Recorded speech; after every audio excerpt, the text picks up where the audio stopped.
지난 시간에는 성경 해석의 신앙적 기준에 대해서 생각해 보았습니다.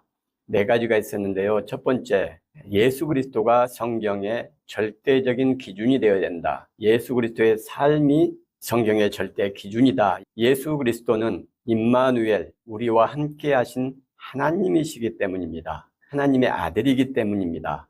예수 그리스도보다 더 하나님 뜻에 맞는 예배, 성경적인 예배를 드리는 분은 없습니다. 예수님보다 더 하나님의 뜻에 합당한 신앙과 삶을 산 사람도 없습니다. 성경을 가장 바로 알고 이해하시고 사신 분도 예수 그리스도시죠. 그래서 성경은 반드시 예수 그리스도의 조명 아래, 예수 그리스도의 삶 아래 해석되어야 된다. 두 번째, 성경 어떤 본문을 보든지 간에 하나님은 어떤 분인가? 인간은 어떤 존재인가? 이 두 가지 질문을 반드시 던져야 하고, 또 모든 본문의 의문과 회의와 질문의 내용을 하나님께 여쭤보는 겁니다. 그리고 하나님의 답을 구하는 마음으로 성경 본문을 다시 읽고 깊이 묵상하고 하는 것이죠. 마태복음 25장에 보면 양과 염소 비유가 나옵니다. 양은 선한 행위를 한 사람들입니다. 예수 그리스도께서 그들에게 이렇게 말합니다. 너희가 내가 감옥에 갇혔을 때에 나를 찾아왔고, 내가 굶주리고 배고플 때 먹였고, 내가 헐벗었을 때에 입혔다. 하나님께서 예비한 아름다운 나라를 상속받으라. 저희가 언제 주님을 먹였고 입혔고 찾아갔습니까? 저희는 그런 적이 없습니다. 주님께서 말씀하십니다. 지극히 작은 자에게 한 것이 곧 나에게 한 것이다. 왼쪽에 있는 염소들에게도 이야기를 합니다. 너희들이 내가 배고플 때 먹이지 않았고, 헐벗었을 때에 입히지 않았고, 감옥에 있을 때 찾아오지 않았다. 염소들이 대답합니다. 저희가 언제 주님을 먹이지 않았고 입히지 않았고 찾아뵙지 않았습니까? 저희는 그런 적이 없습니다. 주님께서 말씀하시죠. 지극히 작은 자에게 하지 아니한 것이 곧 내게 하지 아니한 것이다. 하나님은 어떤 분입니까? 하나님은 양과 염소를 구분하는 분이죠. 그 양과 염소를 구분하는 기준이 너희가 나를 하나님으로 인정했는지, 예배당에 열심히 나갔는지가 아니에요. 선한 삶이었습니다. 또 질문하는 겁니다. 하나님은 어떤 분이냐? 하나님은 교회를 다니든 안 다니든 그들의 언행과 삶으로 그들을 판단하시는 분입니까? 성경 본문의 질문을 하고 성경 본문에서 답을 찾아내셔야 됩니다. 인간은 어떤 존재입니까? 선한 행위를 하거나 악한 행위를 하거나 양이거나 염소거나 둘 중에 하나일 수 있다. 도울 수 있는 여건에도 불구하고 돕지 않는 사람도 있지만 돕기 어려운 상황에서도 이웃을 돌보는 사람이 있다. 지극히 작은 자에게 한 작은 선행 하나도 기억하시고 예수 그리스도께 한 것으로 인정하신다. 하나님은 어떤 분인가? 인간은 어떤 존재인가? 그러면 하나님은 예배당에 다니지 않아도, 예수를 믿지 않아도 선한 일을 한 사람들을 아름다운 선물과 은총으로 보답하시는 분인가? 예수를 믿더라도 염소 같은 선행을 행하지 않는 사람들, 자기의 욕망과 이기심만을 충족시키기 위한 삶을 사는 사람들에게는 징계하시는 분이신가? 세 번째 신앙적인 기준은, 성경의 해석은 믿는 사람에게만 덕과 은혜가 되는 것이 아니라 모든 사람에게 덕과 은혜가 되어야 됩니다. 성경은 1차적으로 기독교인들에게 주신 말씀이지만 기독교인만을 위한 말씀은 아니라는 사실을 기억해야 됩니다. 오히려 기독교인이 아닌 사람들에게 덕과 은혜를 끼치는 삶, 섬김과 봉사의 삶을 살아라 하는 명령적인 사명적인 내용이라고 볼 수가 있죠. 그 다음에 마지막으로 모든 본문에는 감춰진 진리의 보화가 있다. 이런 믿음과 확신을 가지고 그 감춰진 보화와 믿음을 찾으려 애써야 됩니다. 그럴 때 성령의 도우심이 있을 것이고 하나님께서 그 놀라운 보화를 여러분에게 선물하실 것입니다. 신앙적 기준에 대해서 살펴봤으니 신학적 기준도 있을 것입니다. 신학이라는 것은 신앙에 비해서 보다 객관화되고 또 신앙적인 오류와 한계를 최소화하고 그러기 위해서 훈련된 학자들이 연구하고 공부하고 그런 학문적인 열매와 성과들을 신학이라고 할 수 있다고 말씀을 드렸습니다. 자, 신학적 기준은 신앙적 기준보다 좀 더 정밀성을 요하겠죠. 그래서 첫 번째, 성경 어디를 해석하든 반드시 그 성경이 기록된 시대의 시대적 배경과 역사적인 상황을 알아야 됩니다. 자, 기록되고 편집된 시대적 상황과 역사적 정황, 그리고 그 사건이 일어난 시대적 상황과 역사적인 배경도 반드시 알아야 됩니다. 마태복음 5장에 팔복이라는 내용이 나오죠. 산상수훈의 제일 앞자리를 차지하는 이 부분을 한번 예를 들어보겠습니다. 로마의 정치적 압박과 경제적인 수탈, 그리고 사두개인과 바리새인으로 대표되는 종교적 폭력 앞에 신음하는 서민들, 이게 그 시대의 역사적이고 정치, 종교, 사회적인 배경입니다. 이런 상황 속에 있는 서민과 민중들을 위해서 예수께서 말씀을 주시고 가르침을 주시고 교훈을 주셨다. 두 번째, 문맥과 맥락을 고려하는 해석을 해야 됩니다. 방금 마태복음 5장을 예를 들었는데, 그러면 그 5장 8복의 앞과 뒤에 어떤 내용이 나오느냐? 마태복음 5장 1절, 예수께서 산에 올라가 앉으시니 제자들이 나온지라 예수께서 가르쳐 가라사대, 이렇게 나와요. 마태복음 5장에서 8장까지 이어지는 산상수훈의 내용은 바로 이 제자들, 사도들에게 하신 말씀이다라는 걸 알 수 있어요. 평상시 사도들에게 하신 말씀이냐? 그렇지가 않습니다. 문맥과 맥락을 살펴보면 5장 앞에 4장이 나오죠. 그 4장의 내용이 예수님께서 직접 당신의 제자들을 만나러 다니셔요. 그리고 그들을 선택해서 나를 따라오너라, 그렇게 12 제자를 삼으신 다음에 사도들에게 특별히 하시는 말씀이에요.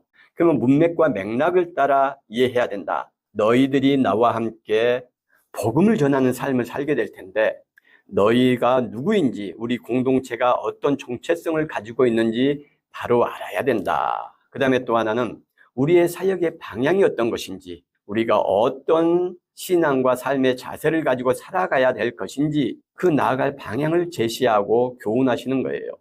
산상수훈의 말씀은 모든 믿는 자나 모든 사람에게 하신 말씀이 아니다는 것을 기억을 하셔야 됩니다.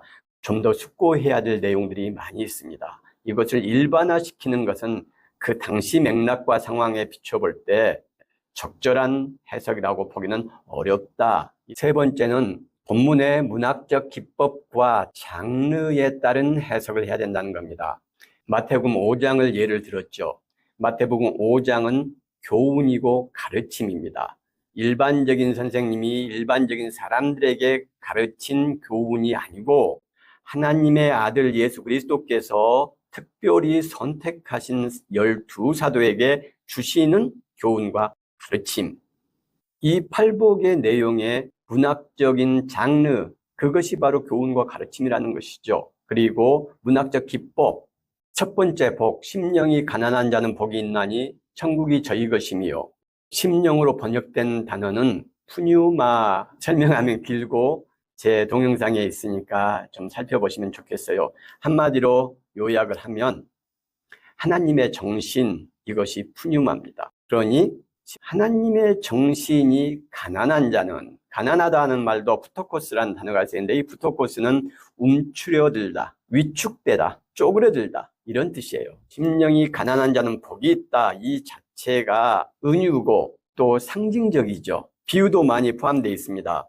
팔복을 정리하는 말씀으로 13절에 너희는 세상의 소금이니 소금이 만일 그 맛을 잃으면 어떻게 되겠느냐, 이런 말씀이 있죠. 자, 너희는 소금이다.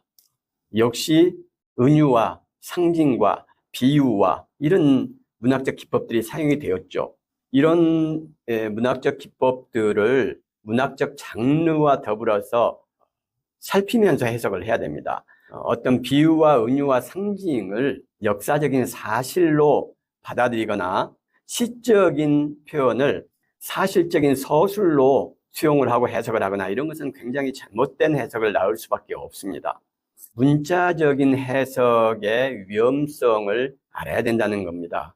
요한계시록 같은 경우나 다니엘서 같은 경우에는 묵시 문학이라고 합니다. 상당 기간 유행했던 문학적인 표현 방식입니다. 온갖 비유와 은유와 상징들이 동원이 돼요. 그런데 이것을 해석하는 사람들이 문자적으로 해석을 합니다. 그것이 은유와 상징과 비유의 표현이라는 것을 전혀 알지 못하고 있어요. 그러니 이단이 생기는 거고, 이런 해석은 성경의 진리를 드러내는 것이 아니라 오히려 진리를 왜곡하고 우리의 신앙을 잘못된 곳으로 이끌고 간다는 사실을 기억하셔야 됩니다. 다음으로 네 번째는 원어의 뜻을 아주 유념해서 해석해야 된다는 거예요. 이것은 목사님들과 신학자들에게 설교를 맡으신 분들에게 해당되는 말일 것입니다. 일반인들은 한글 또는 영어 성경, 번역된 성경을 읽고 해석할 수밖에 없죠. 그러나 그건 원어가 아니에요. 예를 들어서 복이라는 단어는 우리는 복복자를 씁니다. 그래서 복이라는 것은 뭔가 행운적인 요소, 그래서 물질적으로 정신적으로 유형 무형의 어떤 나한테 기쁨을 주고 행복감을 느끼게 하는 것, 그것을 복이라고 할 수 있죠. 그런데 이 복이라는 단어는 헬라어 마카리오스라는 단어입니다. 마카리오스는 세 가지 아주 중요한 의미를 가지고 있어요. 첫 번째, 이 마카리오스는 세상의 근심과 염려로부터 멀어지는 것, 성경에서 사용되기 이전에 플라톤과 아리스토텔레스와 소크라테스와 이런 고대 철학자들이 이 마카리오스라는 단어를 그렇게 사용했다는 거예요. 고대 저서들을 다 비교해서 이 마카리오스가 원래 무슨 뜻이었는가, 고전 헬라어의 의미가 어떤 것인가, 그리고 이 단어가 성경에 사용되면서 어떤 의미 전용이 있었는가, 변화가 있었는가, 이런 것을 학자들이 다 연구해서 밝혀놨어요. 그래서 마카리오스, 복이란 단어는 세상의 근심, 염려로부터 멀어지는 것, 세상의 근심과 염려의 7, 80%는 돈과 이성입니다.